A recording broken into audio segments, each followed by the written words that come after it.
Wednesday, December 19th. I'm Scott. I'm Rim. And this is Geeknights.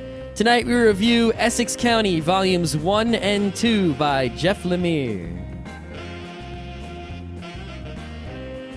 Let's do this. Oh snap, Rim has new glasses. Okay. That's all I got. That's what happened to me today. I don't know what you did, but I went and got glasses. I went to work. I did work. I came home. See, I can say one thing.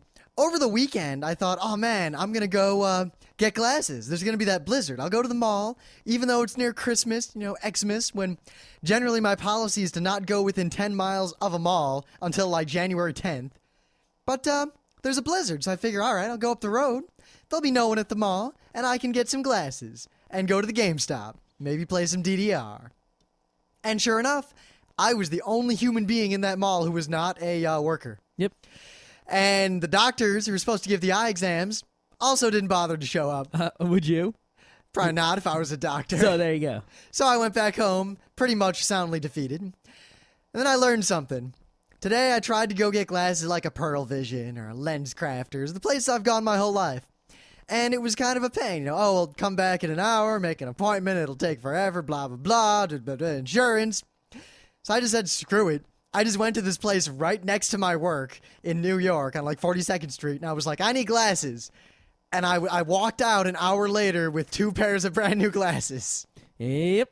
That's the thing about New York. Back in the day, there used to be customer service. You'd go into a store and people would help you, with whatever you needed. They would talk to you and they'd be like selling to you, like salesmen, attending to your needs and, fanning you with fern leaves and putting grapes in your mouth, in order to get you to give them money. Yeah, you know what? And now you only get that in the big cities, in the fancy stores or the semi-fancy stores. I had 2 salespeople standing there handing me. They wouldn't even let me look at the glasses. They'd hand me one and I'd put it on me, and then they'd tell me how they thought it looked, and then they'd show it to me, and then da da da da da, and they didn't even pull the more expensive ones are clearly superior. Because they handed me this Armani thing. It was like $1,000 just for this frame. And they put it on me. And I'm like, I don't know. Because I don't know fashion so much. I look at glasses and I can't really tell if they look good or not on me. So I need to ask other people. Mm-hmm. And they're like, no, those don't look good on you at all. And I didn't get the stupid, crazy, expensive Armanis. Yeah. Yeah, that's how it goes. And that's, I think, what is the only advantage now that brick and mortar retail has over the internet. Because pretty much if I'm going to buy something at retail and I'm not going to get that great customer service experience, I might as well buy it online. Like, I want a great customer service. Cervix? Larynx? Okay. No. But, if I go to, say, Millennium Games, right, even though the games cost more there than they do on the internet, someone's going to be there to talk to me about games, and they're going to tell me what games came out recently, and which ones they think are cool, and which ones they think are not cool. And if I think a game is cool, they're going to tell me about the game. They're going to know something about the game. On the internet, I have to go and I have to search for the game, and it's almost as good, but not quite as good, and the price is lower.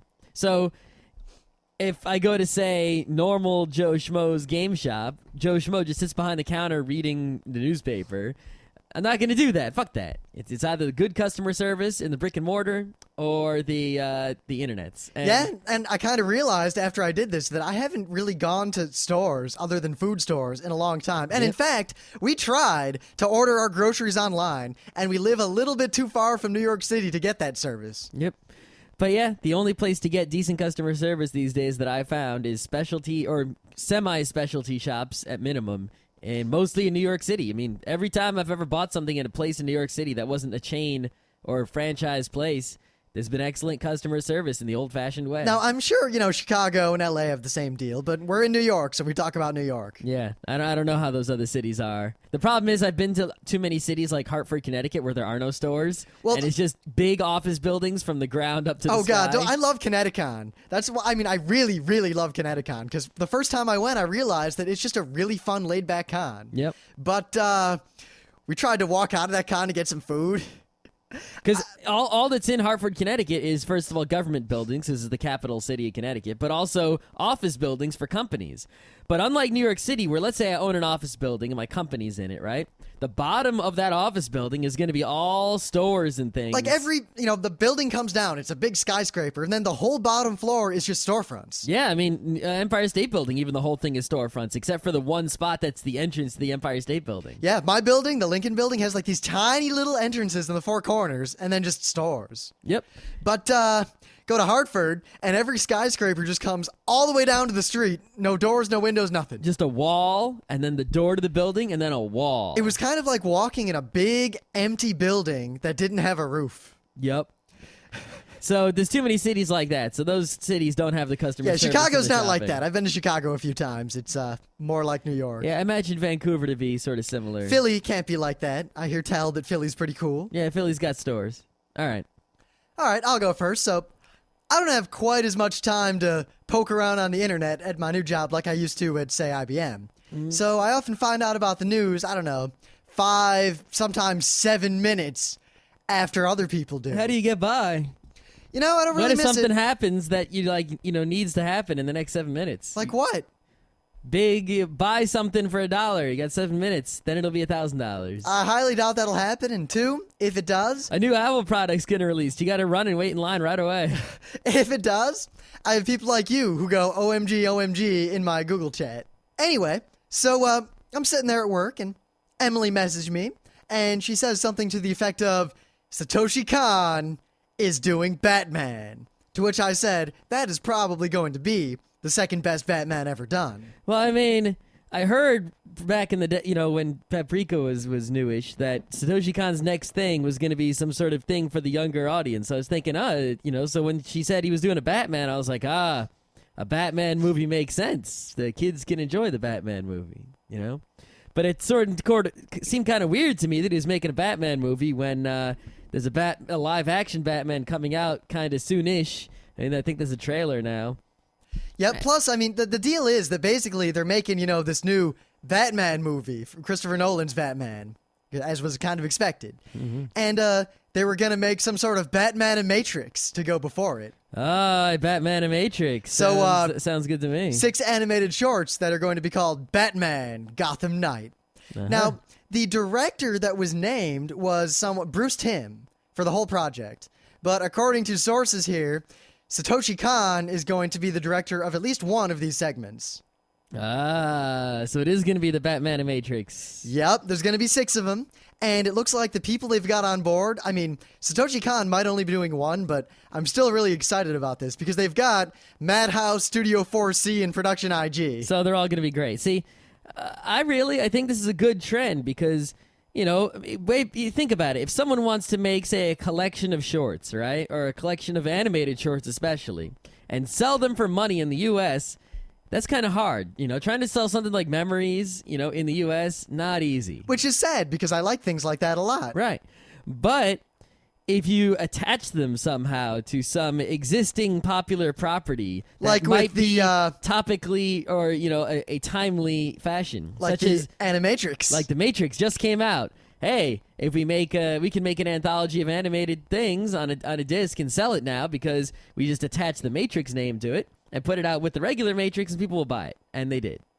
And doing the same thing with Batman, I don't think you can go wrong. And I hope they continue to do this for things that come out because I like anthologies. Now, I hope you all know who Satoshi Kon is. I mean, we don't just constantly talk about how awesome we think this man is, but he was the director of, how awesome he is? I'm not sure I know how awesome Satoshi Kon is.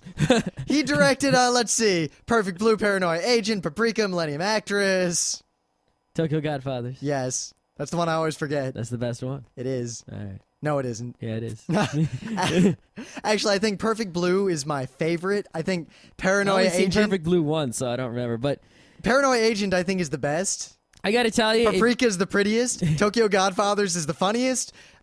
if you haven't seen Millennium Actress. Tokyo Godfathers, or if you haven't seen anything by Satoshi Kon, go get Tokyo Godfathers on DVD now because it's a holiday movie. Actually, and watch it. If you're some geeky kid out there and you're going to be with your family over the holiday and you want to geekify them a little bit, but kind of with a sucker punch, bring Tokyo Godfathers because it's an acclaimed movie. You can probably convince your family to watch it.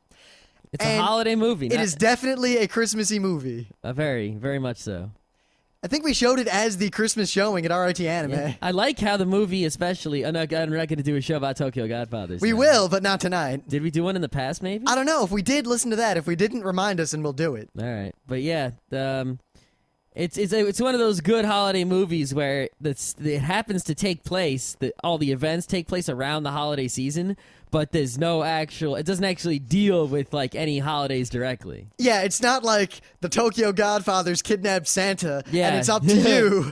It's just in the holiday spirits and the holiday times.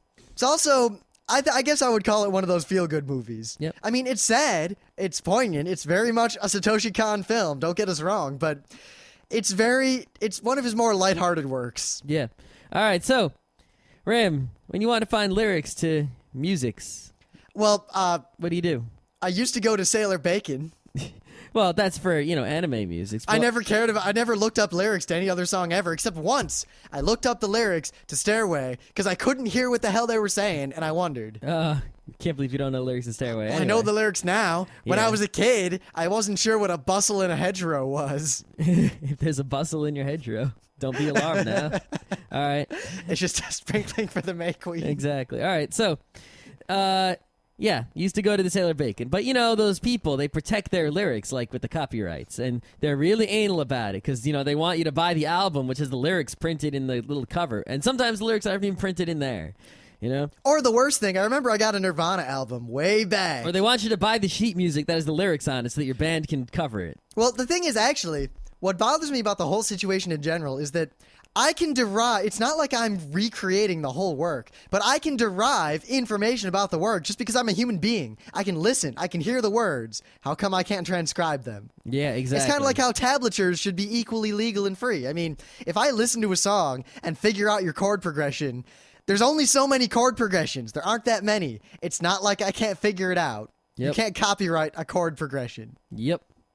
All right. And copyright only prevents the copying. I mean, it's one thing if I go to the store and buy your sheet music and photocopy it, all right? It's another thing entirely if I listen, figure out the notes on my own, and then tell my friend what I found out, and then play it. That's... I guess we need some DRM in music. Make it so you can't hear the notes. Because then this won't be a problem anymore. Good call, good call. Anyway, Japan has actually found a solution to this problem that I think is high quality. Oh? They have a website.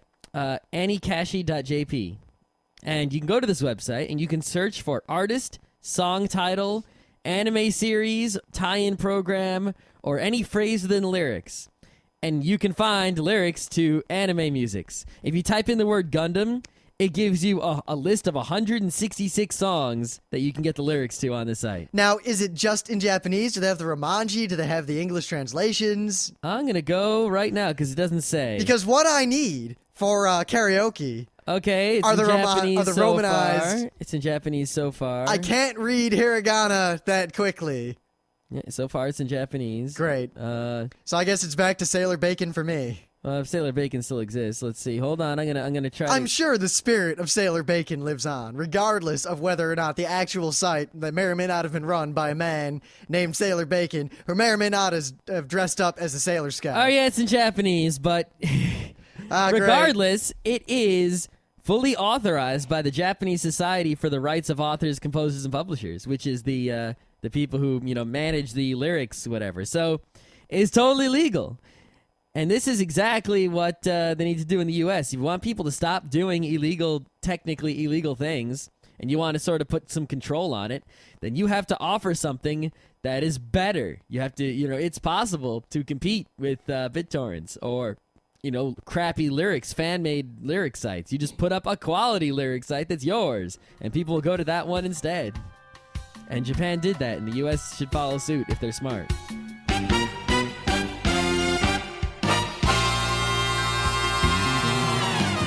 So, things of the day. Be kind of a short episode since, the holidays are coming up and we're all exhausted and I really want to be rested. So when the new mixer comes tomorrow, I can sit here in my room for the next 4 hours going,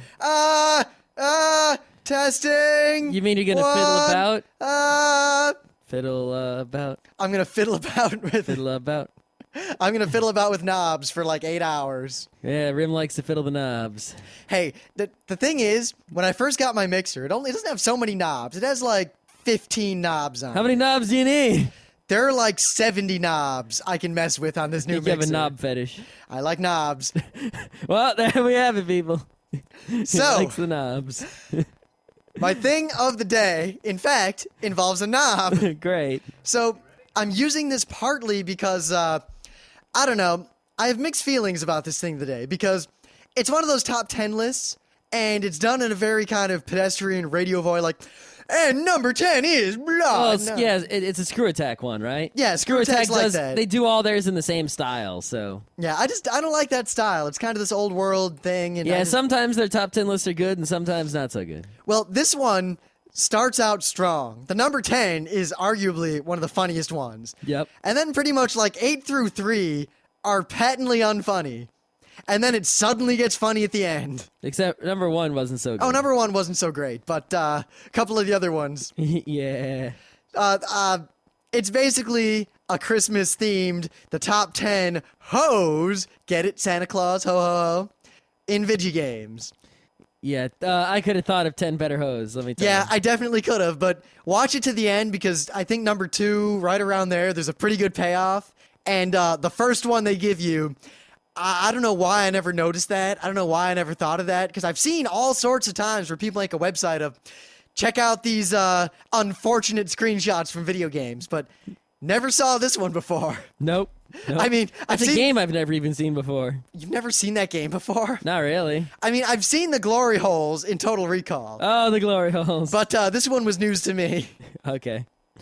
So, I go to some other forums, not many, pretty much one or two, and one of them is the forums for the Comic Geek Speak podcast, where there's a lot of comic nerds who I might disagree with them about many comic things because they're mostly underwear pervert fans across the board. Mostly, not all of them.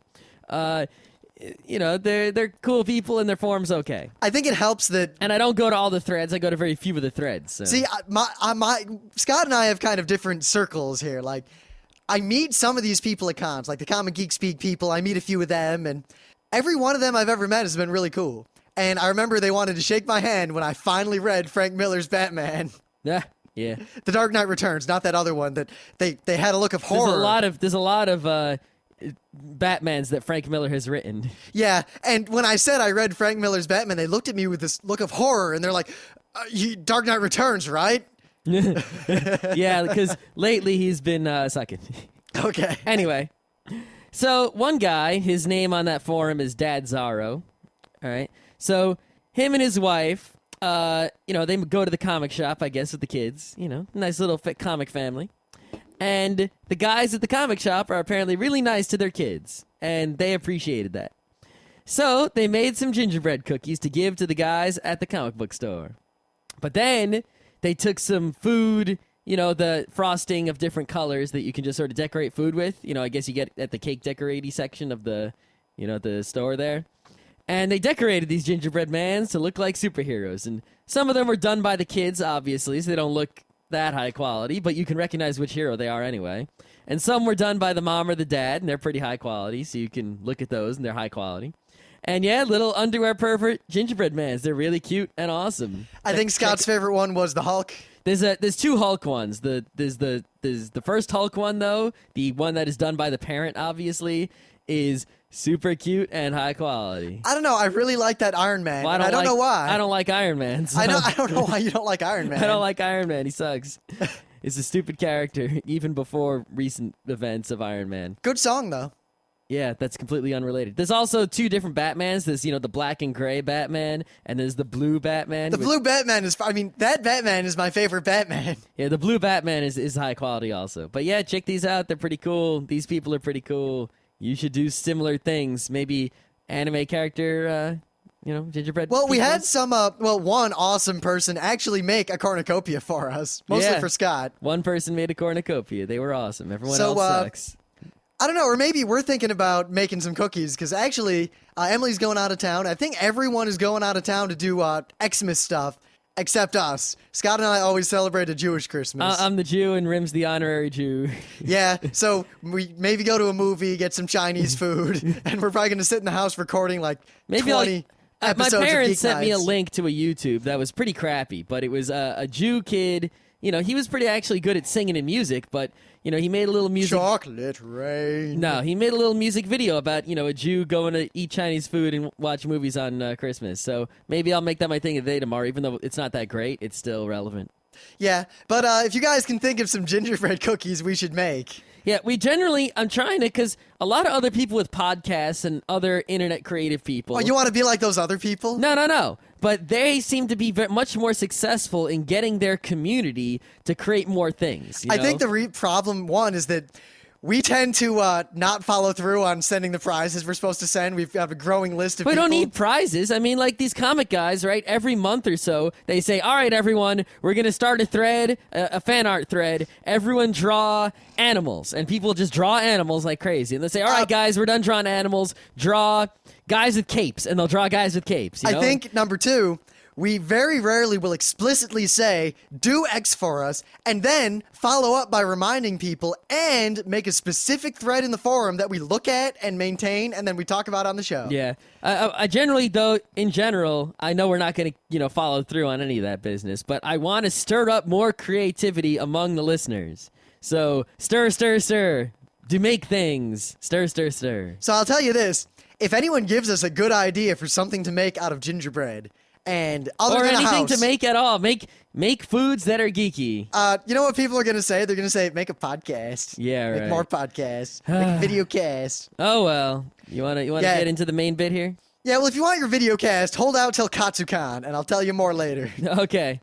Right. So, in some strange turn of events, I don't know how this is happening, but it's kind of a miracle. Lately, I've been reading a lot of comic books. Gasp. It's like, wait a minute. There's someone at the door. Let me go see who it is.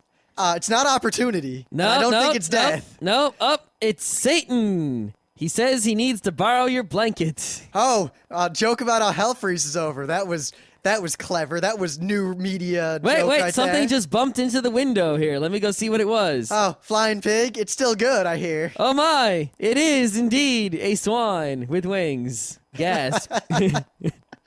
See, I could have gone one step further because, I used to live in Michigan, and yeah, there is a town called Hell in Michigan, and yeah, it's real cold there right now, but Probably. it's been cold there for a long time. But, Okay. all right, so I read, among other things, like Frank Miller's Batman Dark Knight Returns, these two comics, there's going to be more, but There's I read going to be these one two, more. called, it's Essex County by Jeff Lemire. He's Canadian, I think. I think.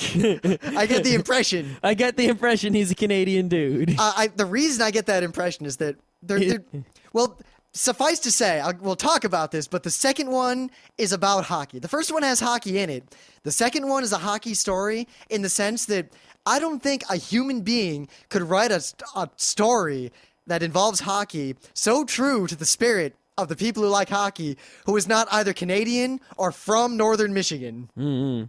Well, at least they had to be above the Messier line. Yeah, minimum. But this is very, very, very inside baseball. Okay, to give you an introduction to these comics, remember we're only reviewing volumes 1 and 2 out of 3 because the third one's not out yet, or at least I don't have it yet.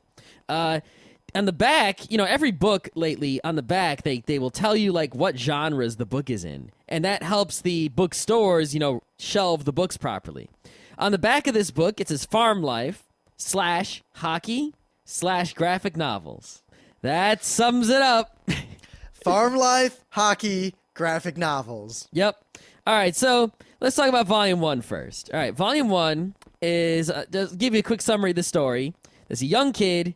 He lives on a farm in Essex County, Canada, which is the area in between New York and Michigan. Yeah, I actually have been through a lot of that area a lot. I used to drive between RIT and Detroit on a regular basis. It's Hicksville, but it's Canada. Yeah. And this kid... In fact, that highway where there's a car accident in the second volume, I've been on that highway. It's a super dangerous highway. There's car accidents like that all the time. So the kid likes the superheroes, and he wears the mask and the cape, and he likes the comic books, and he likes the hockey, because, what Canadian doesn't? And he lives with his uncle in the middle of nowhere on a boring farm. And he kind of hates his uncle. And I feel bad for the uncle, because the uncle's not such a bad uncle. He's just doing the best he can, given the circumstances. Yeah, but at the same time, it's definitely not that kind of real hate. It's more the hate of an adolescent who is living with any adults. Yep. Because, kids tend to be really kind of dickish to adults, and I guess they don't think about it until they get older. Then they go, why'd I act that way when I was a kid? Yep. And, so you have, there's a good scene to show the kind of hate that's going on, where the kid walks in, and the uncle's like, hey, the game's on, you want to watch? The kid's like, no. Kid goes upstairs, watches the hockey game. That's the kind of hate we're talking about here. So, the kid meets this guy who is a little slow-ish. He's a weird guy, and he's sort of mysterious, who works at the gas station. And apparently the guy used to be a hockey player or something, and the guy is sort of nice to him and hangs out with him, and, Well, the reason they bond is that the kid's really into these comic books, and the guy is also kind of into comic books, so he cuts the kid a deal and gives him a comic book he couldn't afford. Yep. And, it's good stuff, what goes on here. And it's sort of slice of life, in that same sort of feeling that goes on. The tone of the book is very slice of life. Like, here are people living their lives, here's stuff that happens. But it's not a slice, it's this kid's life, straight through, from one point in time to another point in time. And it shows the character development of this one kid, mostly, as he learns something and grows as a person a bit.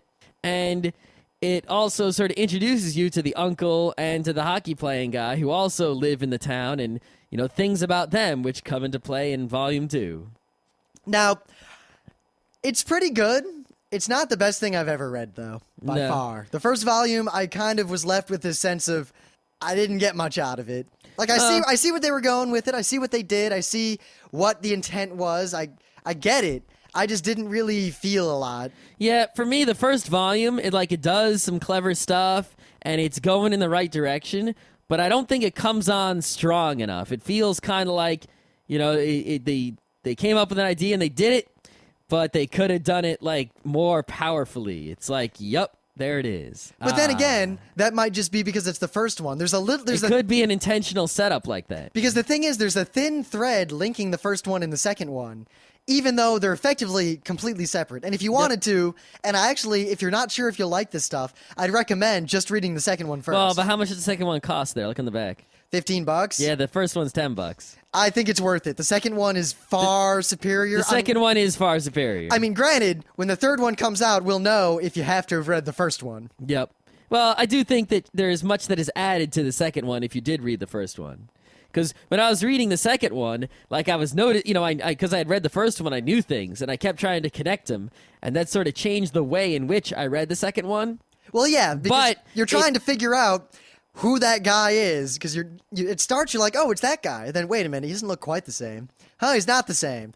Huh. And then you figure out who that guy was. You'll know when you read it. And that was good, but... Yeah, the second volume, is a story of some other people who happen to also be in Essex County. But it mostly tells the story of just a few of them and their professional or semi-professional hockey-playing careers. Well, see, the first one's about this kid and the guy he's living with and the weird guy at the store. The second one is about two brothers who are hockey players in, the minor league, whatevers. But it's told entirely from the perspective of one of the two brothers.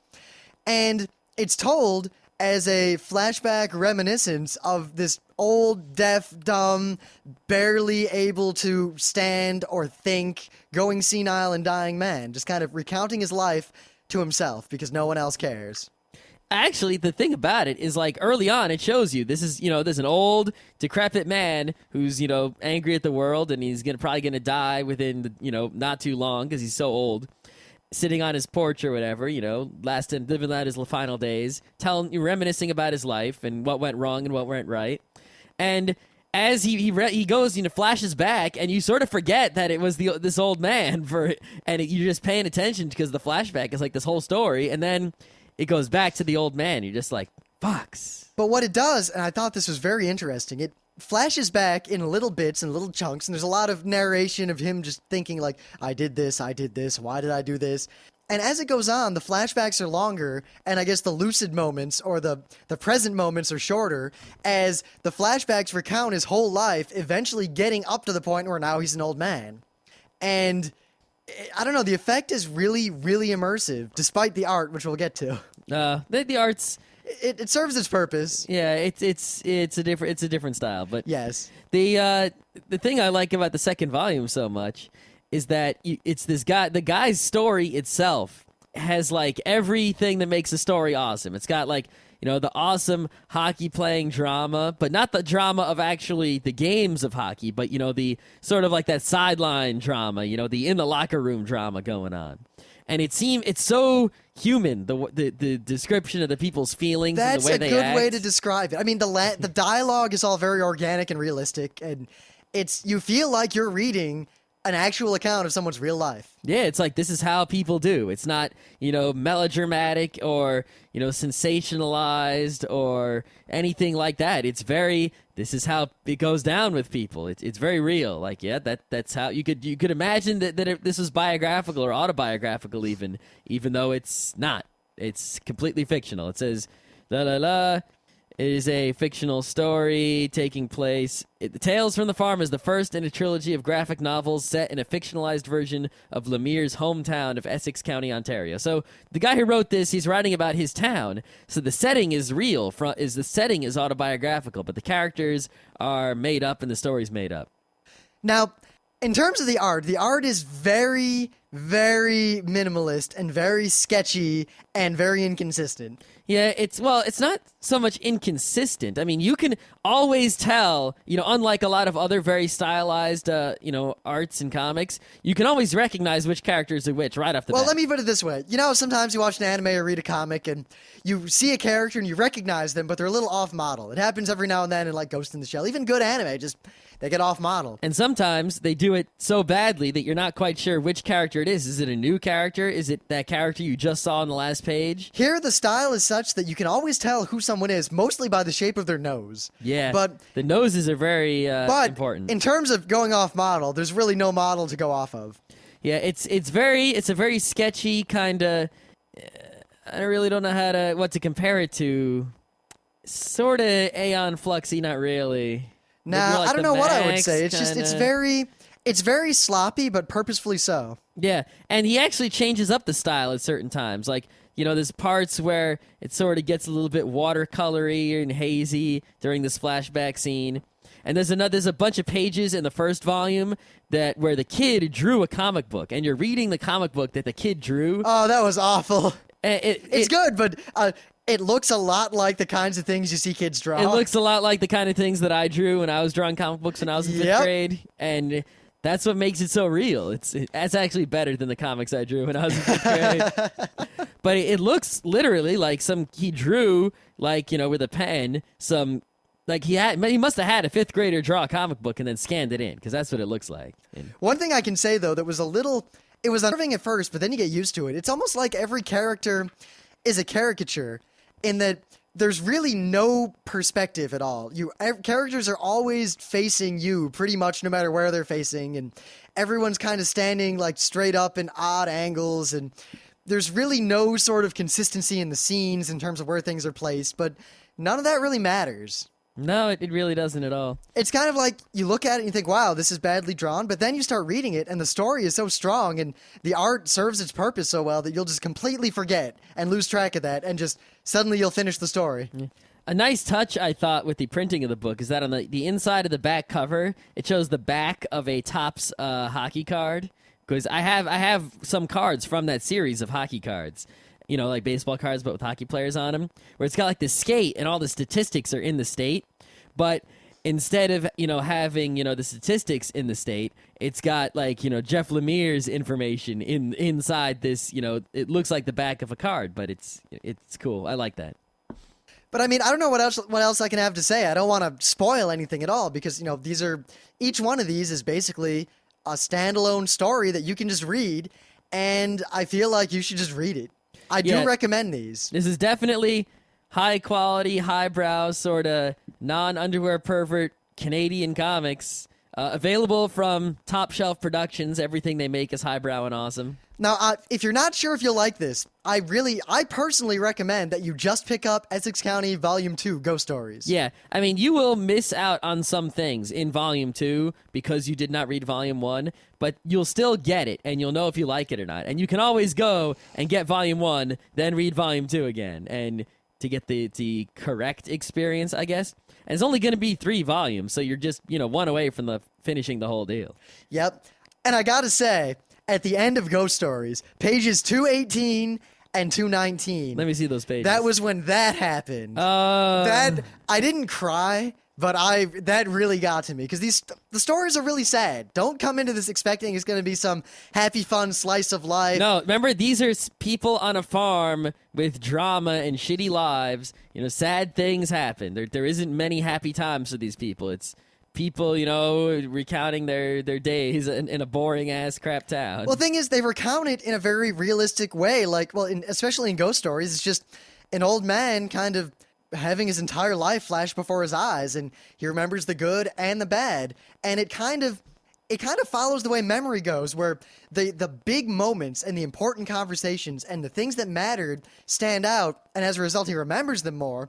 And everything in between that isn't really good or really bad just kind of faded into the background of memory. So it's very much like a trip through someone's mind. Yep. There's even points at where, because it's the guy, recounting his stuff. There's some stuff he just doesn't remember, and he's like, yeah, this is all I remember from that.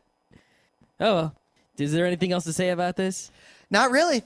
What kind of person would like this, you think? Honestly, anyone who likes hockey. I'm serious. Not just, I'm a hockey fan, blah, but they're, those people who are hockey people, especially if they live north of the Messier line. If you like hockey, you'll really like Ghost Stories. Yeah, whether you like comics or not. But even if you don't like hockey, if you like really mellow and not heartwarming, but poignant. I've been saying that word a lot. There's not many other words. It's not sad, bawling all over the place, but it's sort of like calmly sad, It's just this vaguely hurtful, just that person, you see this person recounting the mistakes they made in their past, and it's a mistake, and they know it was a mistake, but it already happened, and all they can do is tell you what happened because of that mistake. Yep. And it sort of just goes down. If you like that kind of thing and you like comics, these are worth reading, very much so. And your Top Shelf doesn't print stuff that's not good. Yep, there's another part that really got me where the old man, he's going through his things because he can't sleep, and he finds a book of photographs and newspaper clippings and letters from his brother, and they pretty much just give you that entire photo book in the comic, and you can just read through it, and it's just the newspaper clippings and the actual letters, and, actual in terms of the story, and these actual photographs. And they're really kind of sad and touching, especially knowing what's going on in the story at the time. Yeah, it's pretty rough, and you sort of get the same feeling when you read that the old man would get when he takes it out and looks at it. And it's sort of like, wow, that's good comicking when you can do that. This comic does a very good job of getting you to really empathize with the main character, the old man. Or whichever character they want you to empathize with at any moment in time. You pretty much, in this one, you follow the old man. Yeah, in Volume 2, you're pretty much the old man the whole time. Yeah, in Volume 1, I felt bad for everyone. Yeah, pretty much. There's the thing about Volume 1, there's a slight ambiguity, but I don't want to spoil it, so I'll ask you after, but... Yeah. Oh, I know what you're getting at. Yeah, I wasn't sure either. Yeah, okay. I really don't know. I think the third one's going to wrap that up because I don't know what happened. Well, I don't think... I don't know. Anyway. Yeah, I don't want to spoil it. Maybe we'll probably talk about it again once the third one comes out. At least to, say if the first one mattered or if it tied together or what the end result was. We're not going to do some sort of final thoughts. This is what this symbolized and this is what I thought about when that happened. But I really think this is a good book to read. And especially, I think that Ghost Stories is a good gift to get for, I'm not going to say this in a stereotypical way, but an older person. Because it's definitely, someone looking back at their life, and I could see how someone who has lived a very long life would read this and get it. Yeah, this is not a bad comic to get some older maybe anti-comic minded people to accept a comic as a respectable form of artistic expression. If nothing else, get this comic for your dad. Yeah, sure. Or your mom. Yeah. All right. I know it was a little bit of a short episode, but what do you want? We're tired. Tired. There isn't really that much to say without spoiling it, and we want to do a review and not a plot synopsis. Tomorrow will be good because our things of the day might turn into the whole show. Oh, great. Yeah.